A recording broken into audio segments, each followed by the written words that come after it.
The sun's rising over America. Bill Bennett's Morning in America.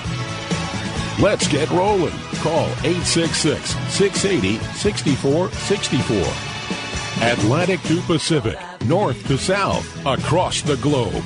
It's Bill Bennett's Morning in America. Here's Bill. You bet. It's Bill Bennett. It's Morning in America. It's Monday. That's the key word, October 11th, 2010. And since it is Monday, we are joined by our friend Byron York, chief political correspondent of the Washington Examiner. Good morning, Byron. I've been doing a series of pieces about Republicans who are challenging and perhaps able to beat Democrats who a lot of Republicans would like to see defeated. I think that's the way to do it. Rob Steele running against John Dingell in Michigan, Sean Villatte running against Barney Frank in Massachusetts, and I think particularly for some Republicans, Dan Webster running against Alan Grayson in Florida's 8th district. You conjured up a candidate. You mentioned Rob Steele. He's on the phone. He wants to tell us what's going on, Byron, when we come back. He gets up early to listen to the show when you're on. That'll be fine. He's got some poll news I feel certain that he wants to talk about that shows him making a lot of progress against John Dingell. He'll talk to you and me and the rest of America when we come back. Byron York, chief political correspondent, the Washington Examiner, will stay with us. Candidate Steele, who's challenging John Dingell, he'll be with us too. Here he is, Dr. Steele, candidate. Hello, Rob. Good morning, gentlemen. Thanks for allowing me in on the conversation. You set a high bar. I'll try to hang in there. Oh, don't give me that, Doc. I mean, here you are. You're talking to Byron. You're not talking to me. You can't invite me out there. I can't come. So you get Chris Christie. What the heck's going on? Well, that was great. I'll bet it was. The governor was in with our governor candidate, Rick Snyder, who's doing great, is ahead in the polls, and his candidacy and mine are quite similar. Neither of us has never been involved in politics. We both want to work on the structure and function of government and to make it more efficient and allow people their voice. Well, God love you. Listen, Byron anticipated before you came on. He said, I think Dr. Steele may have some good news. Byron, you're still there, aren't you? I am here, yes. All right. Rob, what do you got to tell us? Well, there was an independent poll last week that showed me up by, I think it was 4.5 points or 4.3 points, the margin of error of 5. So that, puts me right in the middle of it, 1 down to 9 up.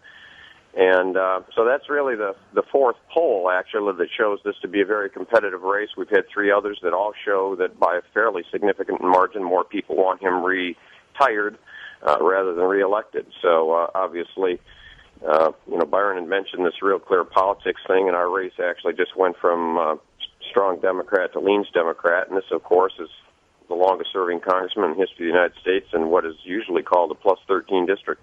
Right. You're a medical doctor. I'm going to step out and let the professional handle this. Byron, what do you want to ask Rob? I know what I want to say.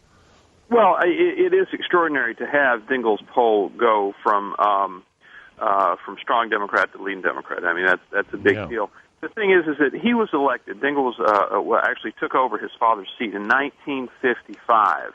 Good Lord. And he is, I think, 84 years old now. I mean, do you have a sense that people are saying that, regardless of policies, perhaps, he's just been there too long? Is that what's going on? That's definitely part of it. I mean, I'm still working a day a week in the office or in the cath lab, and so I'm still talking to people that are coming to the office and out on the campaign trail, and I hear virtually every single day he's been there too long. I hear that from people who say I've never voted for him, and I hear that from people who say I voted for him 25 times, but not anymore. I got to ask you this, because the pictures I've seen that they show of Dingell when they talk about your race, he is sitting in number 1 primo position when Obama signs the Obamacare. That's the picture I've seen.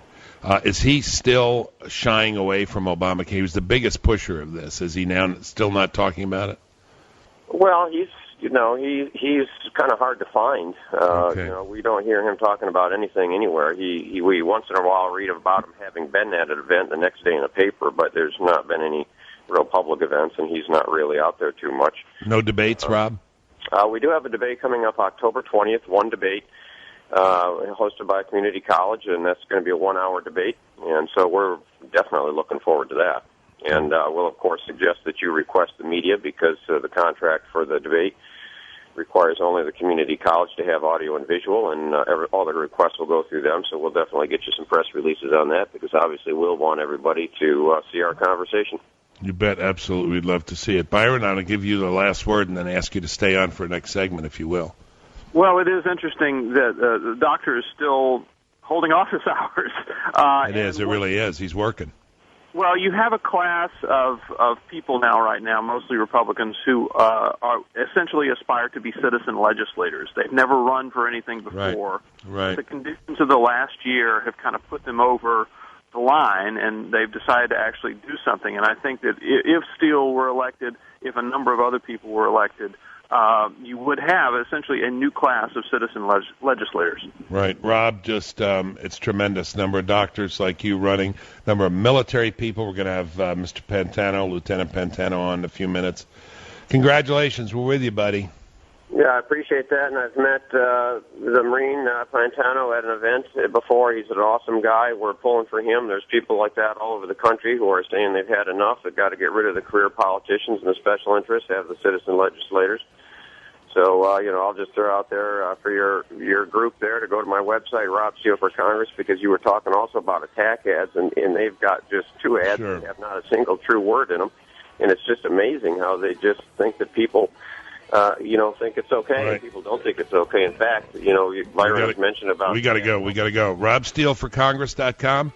You betcha. RobSteeleForCongress.com? You betcha. All right, we'll be back. Byron, you stay with us, huh? Good morning in America. We are rejoined by Byron York, chief political correspondent of the Washington Examiner. See your power. Aristotle says, Byron, power is the ability to be or to make things be. And you made things be. You said Rob Steele, and they got him on the phone. Steele, obviously, he's gotten Chris Christie to come endorse him, so yeah. he's been able to work the phones pretty well.